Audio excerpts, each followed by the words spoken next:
Clampdown with best-selling author Gordon Chang. Gordon, good to see you. Thank you so much, Danella. Will China continue to crack down on the cryptocurrency world, Gordon? I actually think so. There's been this optimism that after the Communist Party's 19th National Congress, that there's going to be liberalization in many areas of the economy.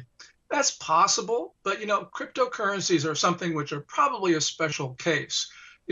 The Chinese have really been concerned that citizens can use Bitcoin and other cryptocurrencies to expatriate money, and in fact, taking the capital controls and making a mockery of them. So there has been this clampdown on Bitcoin, and I think that it probably will continue. I think that actually the most fascinating thing are some comments from the People's Bank of China, the central bank, about actually China developing its own sovereign digital currency, sort of as a replacement for Bitcoin and the others. This is going to be fascinating to watch because the Chinese central bank is going to want to have control. And the reason why these cryptocurrencies are so popular is because they give control to people and take it away from the government. So this is going to be a struggle of fascinating. It could be a fascinating struggle. So Gordon, was the central bank saying, "Wait, hold on a second here. There's a huge trend. Let's ban it and let's start something of our own"? Well, that's pretty much what we've seen so far because, there have been the prohibition on initial coin offerings, the closing down of Bitcoin exchanges. And everyone's sort of thinking, well, this is just sort of in the run up to the Congress.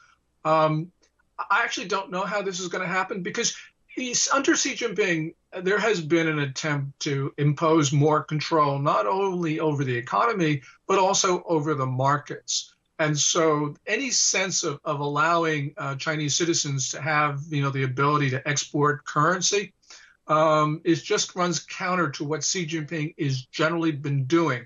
I think that that's really what he intends, and we'll see more an intensification of that general trend after the Congress.